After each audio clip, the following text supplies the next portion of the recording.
Shadows concealed the rogue's fatal strike, leaving an innocent human girl shredded in the freezing dirt. She was supposed to die a forgotten victim of a ruthless beast. Instead, her jagged infected scars became the beacon that brought a legendary Alpha King to his knees, bound by undeniable destiny. Winter had always been a cruel mistress to the isolated hamlet of Oakhaven, but the year 1244 brought a cold that seemed to freeze the very marrow in a person's bones. Betty Huxley, a 22-year-old herbalist with hands roughened by labor and a quiet, unassuming demeanor, trudged through the knee-deep snow of the whispering pines. She was entirely human, a fragile creature living on the fringes of a territory secretly ruled by beasts. Betty knew to stay out of the deep woods. Everyone in Oakhaven knew the old laws never linger after dusk, and never carry raw meat near the boundary stones. But desperate times bred desperate risks. A rotting sickness had swept through the village children, and the only cure lay in the roots of the frost lily, a rare bloom that thrived exclusively in the shadowed ravines where the wolves claimed dominion. Armed with nothing but a rusted iron sickle and a woven basket, Betty ventured further than any sane human should. She found the lilies nestled beneath a cluster of weeping willows. As she knelt, her breath forming white plumes in the frigid air, a chilling silence fell over the forest. The usual chorus of winter birds ceased. The wind itself seemed to hold its breath. A low, guttural growl vibrated through the soles of her worn leather boots. Betty froze. Slowly she turned her head. Standing less than 10 paces was a monstrosity of muscle-matted fur and malice. It was a rogue werewolf, stuck midway between his human and beast forms, a grotesque amalgamation of snapping jaws and elongated clawed limbs. He wore the tattered, blood-stained remnants of a mercenary's chainmail, identifying him as Cedric Vane, a disgraced warrior, exiled from the high courts of the Lycan nobility for crimes too heinous to speak of. Cedric didn't attack with the mindless frenzy of a starved animal. He stalked toward her with terrifying, calculated precision. His single milky-white blind eye contrasted sharply with the chaotic, violent crimson of his good eye. Cedric rasped his voice, a horrifying blend of a human sneer and a wolf's snarl. Saliva dripped from his yellowed fangs, sizzling as it hit the snow. You are the one. The scent. It is unmistakable. He will never have you. I will make sure you are nothing but rotten meat by the time he arrives. Betty had no time to comprehend his cryptic, terrifying words. She scrambled backward, abandoning her basket, but human reflexes were pitiful against supernatural speed. In a fraction of a second, Cedric closed the distance. His massive claws tore through her thick woolen cloak as easily as parchment, pinning her to the frozen earth. She screamed a raw, tearing sound that echoed through the empty woods as Cedric's jaws clamped down on the juncture where her neck met her shoulder. This was not a bite meant to turn her. It was a bite meant to defile. Cedric channeled the toxic feral energy of his rogue madness directly into her bloodstream. The pain was beyond human comprehension. It felt as though molten lead was being injected into her veins. Betty thrashed wildly, striking his snout with her bare fists, her knuckles splitting against his iron-hard jaw.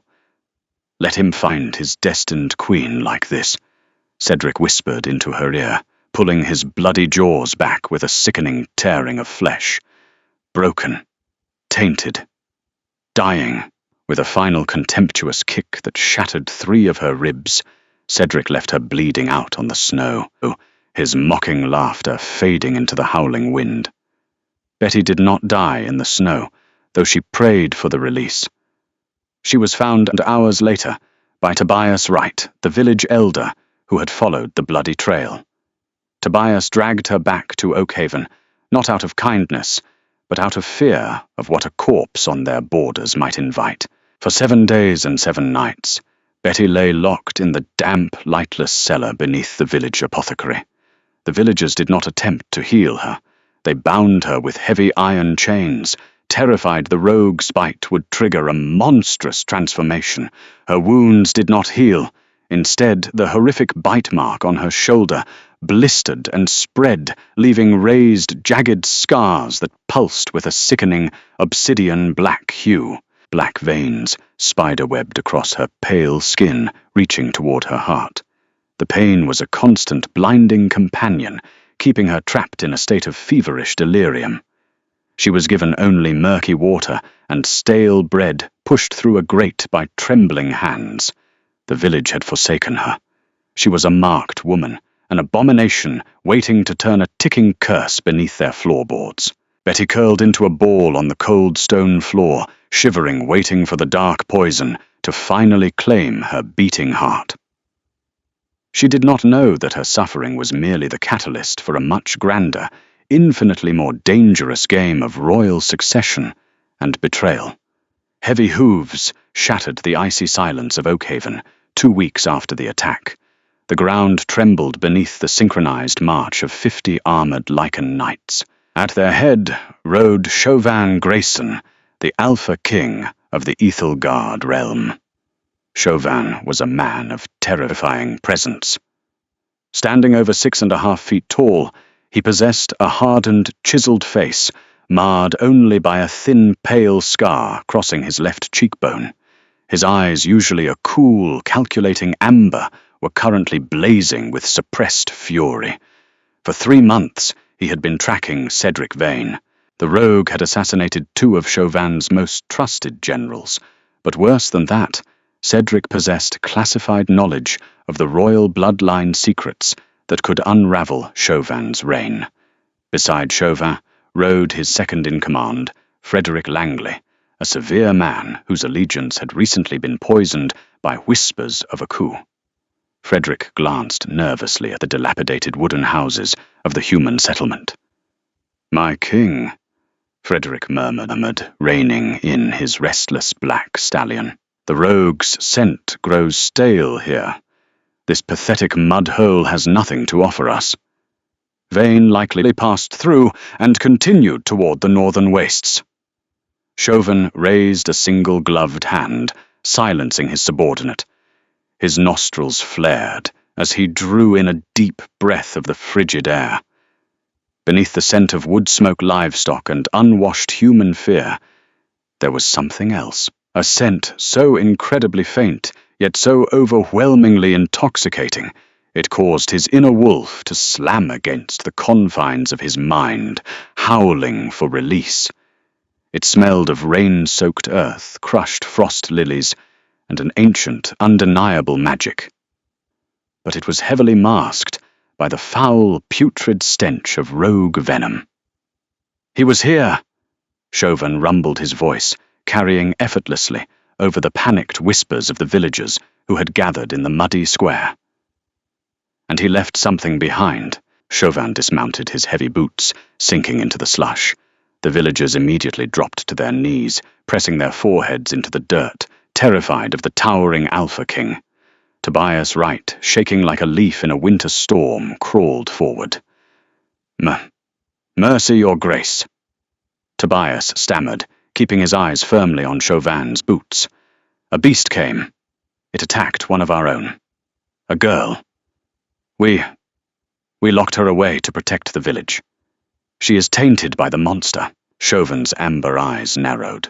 A human bitten by a rogue usually died within hours. If she had survived for weeks, the rogue hadn't just bitten her. He had actively infected her with a blood curse. "Show me," Chauvin commanded, his tone leaving no room for negotiation. Tobias fumbled with a ring of rusted iron keys, leading the massive king and a handful of his elite guards toward the apothecary. The descent into the cellar was steep and narrow, the air growing colder and damper with every step. When Tobias unlocked the heavy oak door, the stench of sickness and festering dark magic hit them like a physical blow. Frederick gagged, covering his nose. "Disgusting," the Beta muttered. "Sire, we should burn the building and be done with it. It is a mercy to the wretch." Chauvin did not respond. He stepped into the dimly lit room, his sharp eyes piercing the gloom. Chained to the far wall, curled on a bed of filthy, rotting straw, was Betty. She was barely recognizable as the young woman she had been 2 weeks ago. Her skin was deathly pale, stretched taut over her bones from starvation. The ragged collar of her ruined dress hung off her shoulder, fully exposing the horrifying handiwork of Cedric Vane. The deep, jagged puncture wounds were surrounded by thick, raised scars that throbbed with a sickly, black energy. Chauvin felt a strange, inexplicable tightening in his chest. His wolf, normally a creature of brutal logic and violence, was suddenly pacing frantically in his mind, whining softly. He approached her slowly. Betty weakly lifted her head, her sunken, exhausted eyes meeting his. She expected death. She saw the sword strapped to his waist, the armor, the predatory grace of his movements. "Make it quick, please," she whispered, her voice barely a rasp of air. She didn't have the strength to pull away, as the towering king knelt in the grime beside her. Chauvin removed his heavy leather gauntlet, tossing it onto the dirt floor. "You were bitten by Cedric Vane," he said softly, his deep voice vibrating in the small space. "If that is the monster's name." "Yes." Betty breathed, her eyes fluttering shut as the dark venom surged in her veins, causing her to arch her back in sudden agony. To execute an infected human was the law. It was the only way to stop a blood curse from spreading. Frederick drew his blade, the steel hissing in the silence. "Step aside, Alpha. I will handle the filth." "Sheathe your weapon, Frederick," Chauvin growled, a warning rumble vibrating in his chest. He reached out with his bare right hand. He needed to feel the temperature of the curse to understand what dark magic Cedric had wielded. The moment Chauvin's large, warm fingers brushed against the raised black scars on Betty's freezing skin, the world seemed to stop spinning. A violent shockwave of pure energy erupted from the point of contact, knocking Tobias off his feet and forcing Frederick to shield his eyes. Betty gasped, her eyes snapping open wide. The sickening obsidian-black venom pulsing through her veins suddenly halted. The jagged, ugly scars that Cedric had carved into her flesh to mark her as broken began to shift. Before the stunned eyes of the Alpha King and his guards, the black corruption burned away, replaced by a brilliant, blinding, incandescent gold. The scars themselves, illuminated, glowing like molten sunlight, poured over human skin. The golden light raced through her veins, pushing back the infection, filling the dark, miserable cellar with the radiant warmth of a summer dawn. Chauvin stared in absolute shock, the golden glow reflecting in his own wide amber eyes.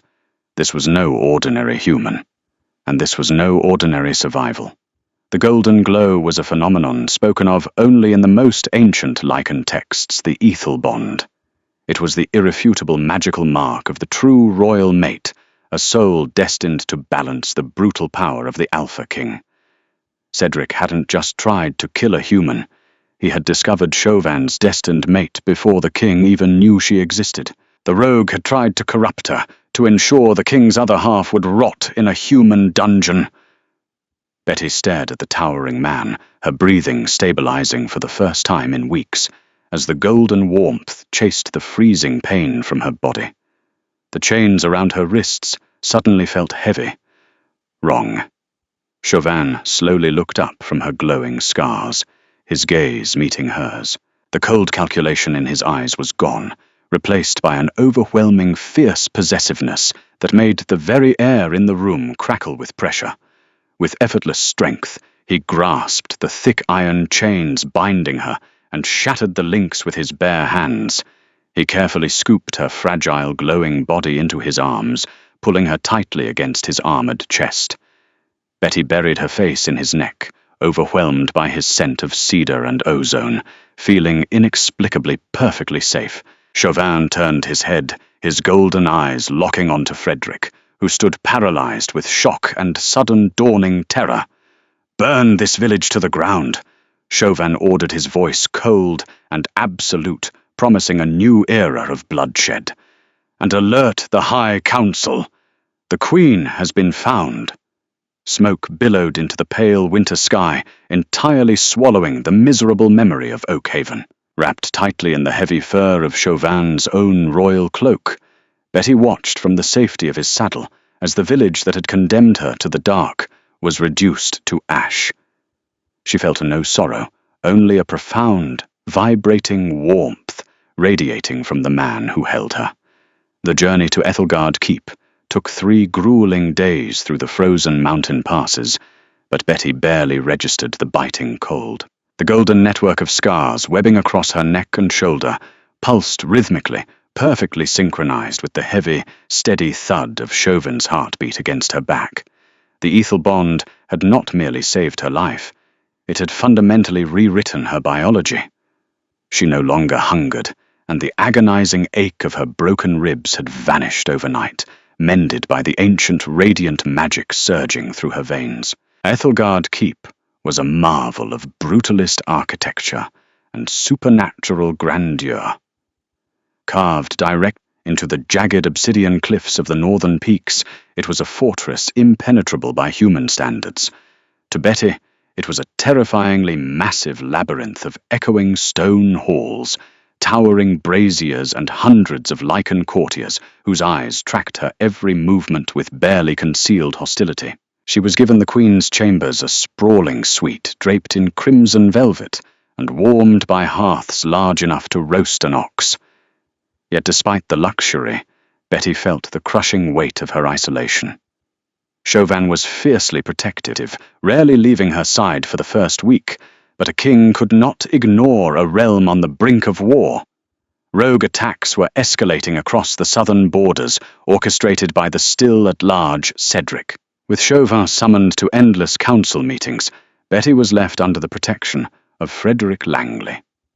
Frederick played the role of the dutiful beta with flawless precision, but Betty trained as an herbalist to notice the subtle signs of rot beneath healthy-looking leaves, saw the venom in his eyes. He despised her. To the ancient lichen nobility, humans were prey, or at best, collateral damage.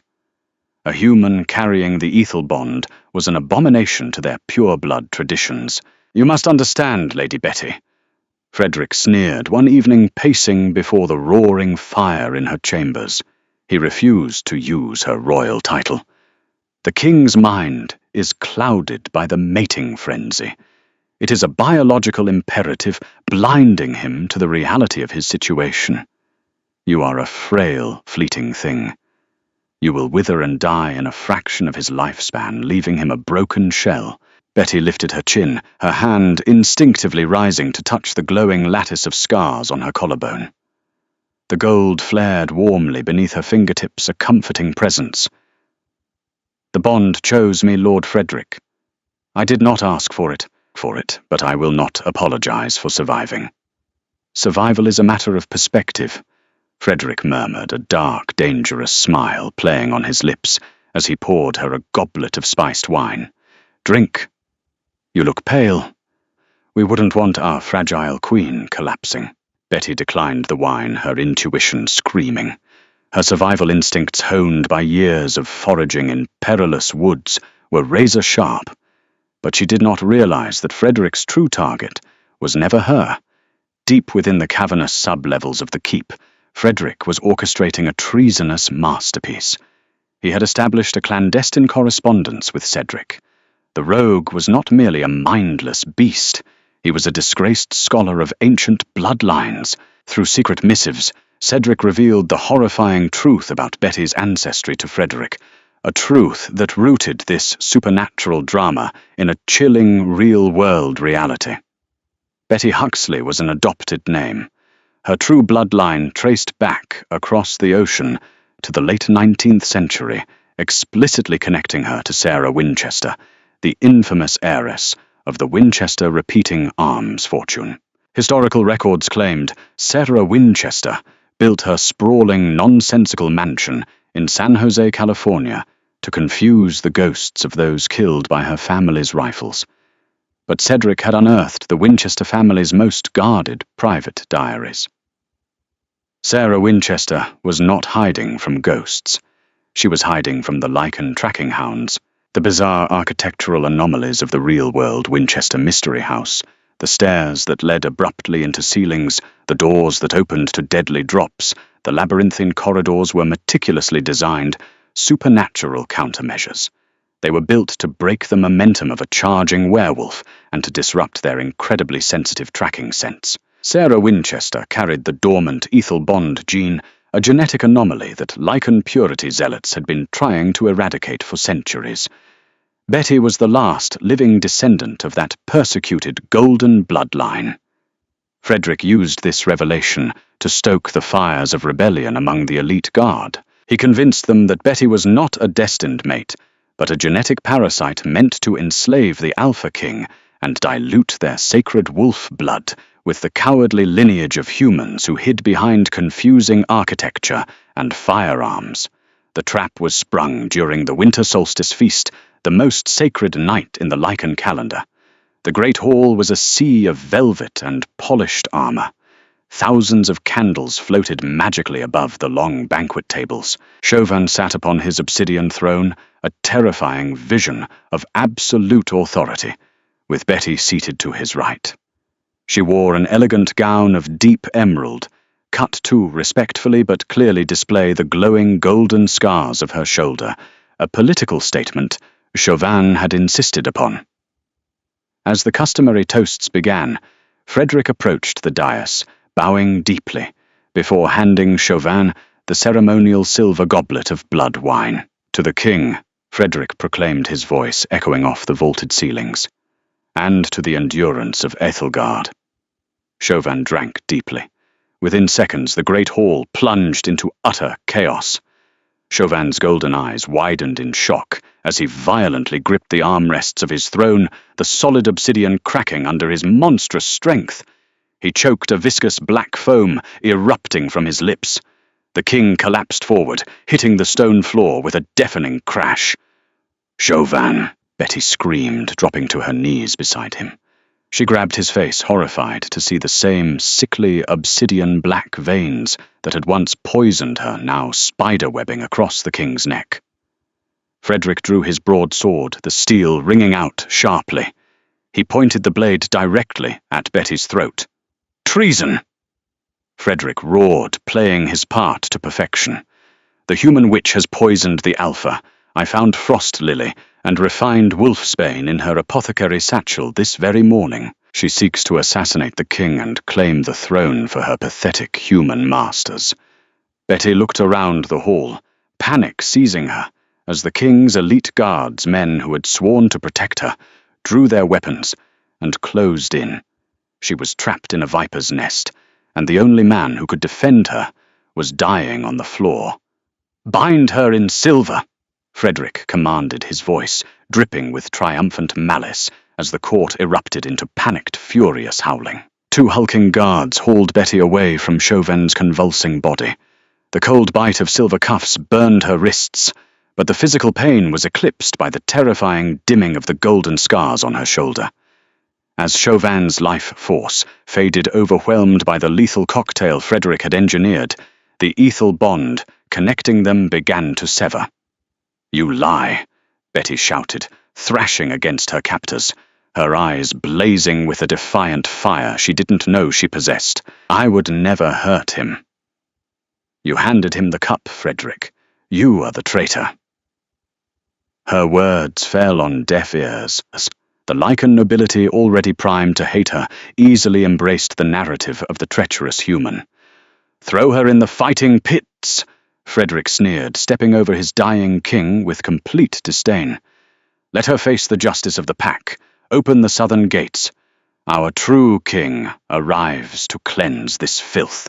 The massive iron portcullis of Ethelgard Keep groaned open, and from the blinding blizzard outside, a horde of rogue wolves poured into the courtyard. At their center walked Cedric. He was no longer the ragged, exiled mercenary Betty had encountered in the woods. He wore stolen gleaming armor, his milky white blind eye scanning the chaos with victorious glee. Betty was dragged down into the sublevels, cast into a circular blood-stained arena surrounded by iron bars. Above her, the courtiers who had not joined the rebellion were being slaughtered or subjugated. The screams of the loyalists echoed down the stone chutes. Cedric descended the spiral staircase, Frederick right beside him. The rogue stepped into the pit, his crimson eye locked onto Betty. "I told you, little bird." Cedric purred his voice, a gravelly nightmare that made Betty's stomach churn. "I told you he would never have you. The Winchester blood ends tonight. I will rip that golden anomaly from your throat and consume the power of the ethel bond for myself." He began to shift. The sickening crunch of bones breaking and reforming echoed in the pit as Cedric grew into his monstrous towering beast form. He lunged at her, jaws snapping. Betty closed her eyes, preparing for the tearing of flesh. But as she stood in the center of the pit, facing inevitable death, a sudden explosive realization hit her. The history of her bloodline, the secrets of Sarah Winchester, the very nature of the scars on her shoulder. It wasn't a curse of frail prey. It was a genetic weapon. The ethel bond wasn't just a beacon for the Alpha King. It was a mirror. It absorbed the energy of the mate and reflected it back, amplified. And right now, Cedric's rogue venom was still dormant, deep within her cellular memory, the very catalyst that had triggered her golden awakening. As Cedric's massive claws swiped toward her, Betty didn't flinch away. She stepped into the strike, raising her right hand and pressing her palm directly against the center of Cedric's furry, muscular chest.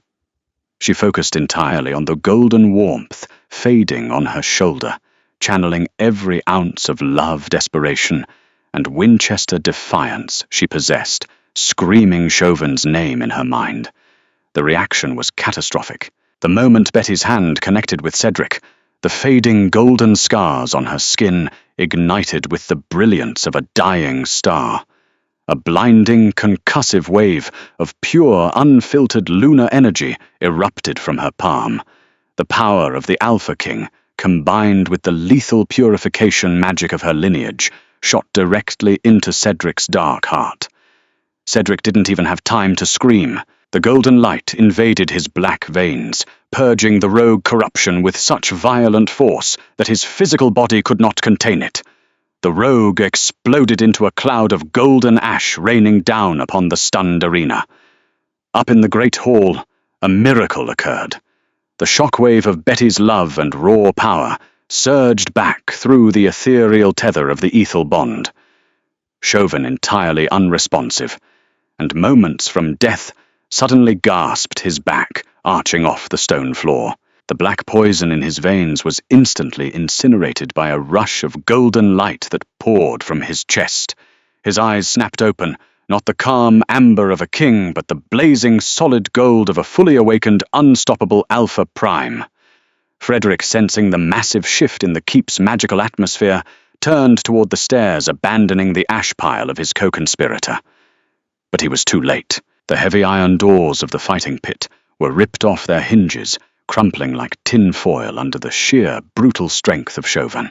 The king stood in the doorway, chest heaving, his gaze locked onto the treacherous Beta. "Frederick," Rick, Chauvin rumbled. It was not a man speaking, but a god of war. Frederick fell to his knees, dropping his sword. "My king, the rogue, he tricked us all. I was only trying to—" Chauvin crossed the room in a blur of motion. He didn't use a blade. He seized Frederick by the throat, hoisting the traitor into the air. With one swift, merciless twist, the sickening crack of Frederick's neck echoed into the sudden silence of the pit. He tossed the lifeless body aside like garbage. Chauvin turned, his terrifying demeanor melting instantly as his golden eyes fell upon Betty. She was exhausted, covered in Cedric's ash, her hands trembling as the adrenaline crashed. He crossed the pit, dropping to his knees before her in the blood-stained dirt. Gently he took her trembling hands, bringing them to his lips. He pressed a reverent kiss to her knuckles, then leaned forward, his forehead resting against the radiant, beautiful golden scars on her shoulder. "My queen." Chauvin whispered, his voice thick with emotion and absolute devotion. "My brave, brilliant queen." The rebellion was crushed within the hour. With Frederick dead and Cedric turned to ash, the rogue forces, scattered ruthlessly, hunted down by Chauvin's reawakened loyalists. The court, witnessing the undeniable, terrifying power of the Ethel bond, never questioned Betty's right to the throne again. She was no longer just the helpless herbalist from Oakhaven, nor merely a hidden descendant of the Winchester line. She was the golden eclipse of Ethelgard, the human who walked into a wolf's den, survived a monster's bite, and brought an entire kingdom to its knees. And as she stood on the balcony of the keep that night, wrapped in Chauvin's arms, while overlooking their snowy dominion, Betty knew that no shadow would ever dare touch her again. Did Betty and Chauvin's epic battle against betrayal and rogue magic leave you breathless if you loved this fierce werewolf romance, full of twists, royal drama, and undeniable destiny? Please smash that like button, share this story with your fellow fantasy romance addicts, and don't forget to subscribe to our channel for more thrilling, pulse-pounding tales of alpha kings and the fierce human queens who tamed them. Drop a comment below with your favorite moment